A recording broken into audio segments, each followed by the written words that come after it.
Spotkaliśmy się dzisiaj u artystki, więc będzie artystycznie. Właśnie ściągam swoje trampki, no bo przecież ona nie posiada obuwia, więc ja chcę również wyglądać niestandardowo. Dobrze, mam pedikurę zrobione. Wyrzucam trampeczki do tyłu i zaczynamy. Dlaczego Ania? Dlatego, że to jest dla mnie kobieta niezwykła, odważna, ponieważ poszła za głosem swojego serca i zbudowała na tym biznes. Ania, jak to było? Historię poproszę. Jakie były początki? Dzień dobry. Dziękuję za zaproszenie i cieszę się, że gościcie u mnie w studio, tak tytułem wstępu. Jak to było? Było szybko. Studiowałam, potem wyjechałam za granicę za moją miłością. I tam właściwie ciągle jeszcze nie znałam odpowiedzi na pytanie, kim chcę być. Mając tak 29, chyba 30 lat się zorientowałam tak naprawdę, co chcę w życiu robić, czyli zobacz, tak naprawdę stosunkowo niedawno. Chociaż właśnie mówię, jedni mówią, że to jest późno, inni mówią, że to jest Ale zawsze wcześnie. ci fotografia w sercu grała? Zawsze lubiłaś robić Zawsze byłam duszą artystyczną, absolutnie. Nawet pamiętam, jako dziecko w podstawówce 13-zgłoskowcem napisałam list Tadeusza do Zosi. Także zawsze byłam artystką. Gdzieś zawsze lubiłam występować, śpiewać, pisać, tworzyć. Więc to chyba się jakoś tak skrystalizowało w dorosłym życiu, że zostałam fotografem. Ja się bardzo cieszę, że akurat... Ale ten przełom, Ania, no bo wiesz, dużo ludzi, wiesz, mówi o tym, że chciałoby coś zmienić w swoim życiu, że ja znałam osobiście nawet dziewczyny, które chciałyby zdjęcia zawodowo robić, tak, zarabiać na tym. Jak to jest, wiesz, no, zostawić coś, w jakim kierunku się kształciłaś i myślałaś, że będziesz pracować jako dziennikarka akurat, tak? Bo tak, studiowałaś dziennikarstwo, dokładnie. I który to był ten moment, czy zastanawiałaś się nad ryzykiem? Jak to było, Ania? Ja się nigdy nie bałam, wiesz?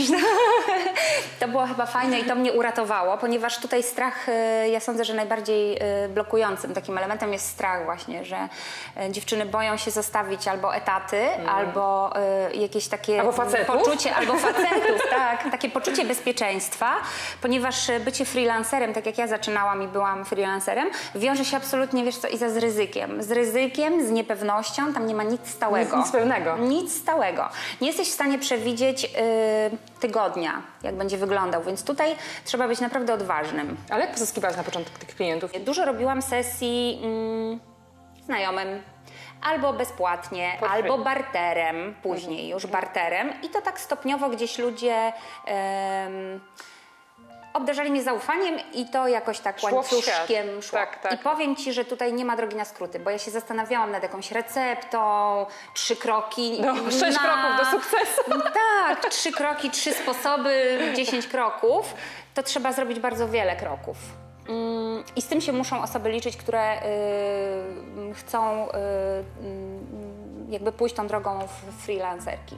Czasami trzeba zrobić coś, jak ty powiedziałaś, for free, żeby dać się poznać, nie bać się tego, nie czuć się, że jest się wykorzystywanym, bo to jest to, co dajesz ludziom, tak? I to do ciebie wróci. Też taka moja rada dla wszystkich dziewczyn, które chciałyby być na swoim, być freelancerkami, robić rzeczy twórcze, żeby ogarnęły sobie te takie podstawowe rzeczy, które są najtrudniejsze, które właściwie one nie są najtrudniejsze, ale przysparzają im najwięcej kłopotów, typu umowy, które też są bardzo ważnym elementem, nie mającym nic wspólnego z twórczą pracą.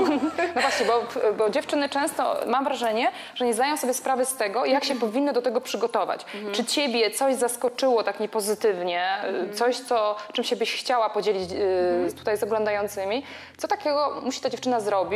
Jak się przygotować do tego, albo co sobie uświadomić, jeżeli chce pracować jako freelancer? Już mówię, to musi sobie przede wszystkim zrobić taki bilans własnego charakteru i osobowości. To jest pierwsza rzecz, Iza, dlatego że ona musi odpowiedzieć sobie na pytanie, czy ona chce w tej antykruchości wytrzymać, czy jest w stanie, czy jej charakter predysponuje do tego, bo nie każdy może być freelancerem. Bo wiesz, Ania, przepraszam, że ci przerwę, bo często jak ja rozmawiam z młodymi ludźmi, to oni mówią, ja chcę być freelancerem, bo ja nie chcę mieć normowanego czasu pracy. Ja nie chcę przychodzić na 10, wychodzi 18. Ja mówię, gratuluję, tylko to nie wszystko jeszcze jest, tak? No to on musi sobie zdać sprawę, że nie będzie miał normowanego czasu pracy, ponieważ będzie w pracy non-stop. To jest zła informacja. Tak, to jest ta mniej fajna. Jak się jest, że tak powiem, na swoim, to cały czas trzeba czuwać. Ja naprawdę pracuję bardzo dużo i pracuję o każdej godzinie. No. Ale uwielbiam to. Nie wyobrażam sobie pracy od do. I ja to rozumiem doskonale, ale ja to bardzo lubię. No dobrze, to jest jedna rzecz, którą trzeba samym sobą przerobić. Czyli charakter. Tak. Musisz charakter zrobić sobie wiwisekcję, zorientować się, czy ty rzeczywiście się nadajesz do bycia freelancerem.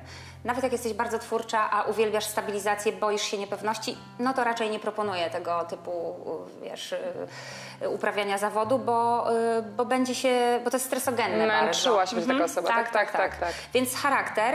Krok drugi, to jest tak, pierwszy to jest osobowość na pewno, trzeba się zastanowić, czy się nadajemy. Drugi, który ja przepracowałam, to jest właściwie odważyć się i podjąć decyzję, że się chce to robić.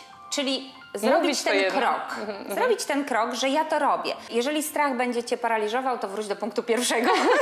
Przeanalizuj, czy się nadajesz. Czy się nadajesz do Ale tego. wiesz, strach jest tak duży czasami, bo dziewczyny mają dużo, wiesz, no, mają rodziny, mają kredyty i itp. I cały czas o tym mówią. Tylko czy to jest rzeczywiście prawdą? Czy to, że ma zobowiązania, ją stopuje? Czy rzeczywiście to jest wszystko w naszych głowach? Czy ta determinacja musi być tak duża, żeby jednak podjąć to działanie? Musi być duża determinacja, ponieważ to nastawienie wynikające z determinacji generuje nam wyniki. No, jeżeli jesteś zdeterminowana, robisz coś z pasją, widać, że to ci się pali w rękach, to przyciągasz do siebie ludzi, jesteś optymistyczna, rokująca i ludzie chętnie z tobą współpracują, co daje pieniądze w efekcie i no, wyniki, tak? Zarabiam, mam na ten kredyt, na dziecko, na zobowiązanie.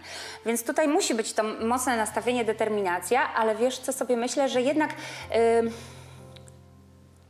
bardzo ważne jest też mieć pewne zasoby. Czyli? Jakieś oszczędności. O finansowych mówisz, tak? Żeby przetrwać taki moment kryzysu. Ponieważ tutaj czas jest takim warunkiem, którego nie ominiemy. Tu nie ma dróg na skróty. Naprawdę, jeżeli chcesz być dobra w tym, co robisz, w swojej pasji, to musisz przepracować. I poczekać. Nawet mówi się, że ileś tam godzin trzeba, żeby się stać ekspertem, wiesz, w swojej dziedzinie. To jest chyba tam 10 000 godzin. Coś takiego. To zobacz, tu nie skrócisz tego. Czyli tak naprawdę każdy biznes potrzebuje czasu, żeby go rozwinąć. Absolutnie. I potrzebujesz poczekać na tego klienta, potrzebujesz zrobić ten efekt śnieżnej kuli, ale wtedy musisz zacząć przeżyć. Tak. Byłam kiedyś gościem jednej z konferencji, gdzie dziewczyna stworzyła biznes i mówi, że nie trzeba mieć zasobów finansowych, bo jej się udało. Ale ja mówię, ja bym tak nie rekomendowała robić, dlatego że to jest bardziej stresujące. Są no przypadki, tak, oczywiście, się udało. ale to jest też dużym czynnikiem takim, który generuje sukces lub nie. To jest, wiesz co, to jest też trochę szczęścia. No jest, trzeba mieć szczęście. Osobowość to jest jedno, talent, który mamy, to jest drugi, techniczne zasoby, sprzęt, przygotowanie, tak, to jest trzecie, charyzma i takie są interpersonalne cechy, to osobowość, ale też szczęścia, trzeba mieć trochę szczęścia w życiu. Ania, a co byś mogła poradzić dziewczynom, które myślą o tym, żeby zarabiać na fotografii? Co bym mogła poradzić? Czy znaleźć niszę? Jak się do tego przygotować? Na co Tak, zwrócić to jest, uwagę? wiesz co, jedna rzecz, którą na pewno bym poradziła, to żeby się określiły w tej swojej dziedzinie. Czy to jest fotografia, czy to jest rysunek, czy to jest muzyka, żeby były precyzyjnie określone i zdefiniowane, że na przykład na swoim przykładzie, jeśli mogę podać, Możesz. Holuj to portrety, to ludzie, to emocje, to te, bo ty wyciągasz z tych ludzi, tak słyszę od moich klientek, to coś. Potem przestać się bać. Może pierw się przestać bać, zdefiniować? Można jedno i drugie równocześnie, bo z tym zdefiniowaniem też to jednak schodzi się trochę, zanim się zorientuje człowiek, co chce robić i jaki chce artyści być. chyba tak mają, wiesz? Czy są takie porady, które byś dała tej dziewczynie? Uważajcie na to, bo ja ten błąd popełniłam i bardzo często ludzie, którzy zaczynają się zajmować fotografią, młodzi ludzie, popełniają ten błąd. To jest ufność, nadmierna ufność i tutaj tak jak w jeździe samochodem zasada ograniczonego zaufania. Ale do ludzi? Czy Tak, do ludzi. kooperantów?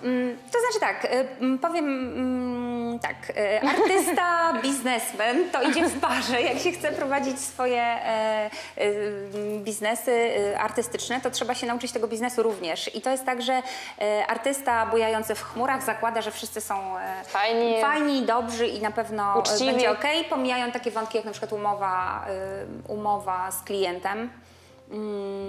Z firmą zwłaszcza, bo zaręczam Ci, że klient indywidualny jest bardziej wiarygodny i słowny niż na przykład firma. Trzeba tutaj dopilnować po prostu pewnych rzeczy, żeby się nie wpakować w kłopoty finansowe albo nagle stracisz płynność, ponieważ ktoś Ci nie zapłaci. Dokładnie. Trzeba bardzo uważać, to bym poradziła na pewno, dopilnowanie wszelkich zgód na wykorzystanie wizerunku, zadbanie o swoje prawa autorskie i tego typu papiery, które absolutnie powinno się mieć. Na samym początku. Tak, i tutaj takie mówienie, wiesz, że No ja nie, bo jestem artystką, ja tego nie lubię. Ja też tego nie lubię. Tak, Też tego nie to lubię. must be, nie? Iza. Nie lubię, ale to jest must have. Ty musisz Tak, to mieć. tak, tak. Musisz to mieć, zleć to specjaliście, są od tego specjaliści. Artyści kochani, dziewczyny, które chcecie założyć swoje biznesy, tworzyć i być freelancerami, tak zaczynać. Pamiętajcie o umowach, pamiętajcie o tym, że wkraczacie jednak w twardy biznes, gdzie jest klient, gdzie są umowy, gdzie są pieniądze i nie można tego etapu pominąć. I to jest moment, w którym, przepraszam, Izunia, artysta uczy się pokory. Ania Holuły była moim gościem, ale to jeszcze nie koniec. Za chwilę dogramy następną część, bo już jest za długie, nikt nie będzie tego słuchał. Opowiemy o tym, jak się freelancer powinien przygotować do tego, żeby być freelancerem i co powinniśmy wiedzieć o pracy freelancera. Pa! Pa!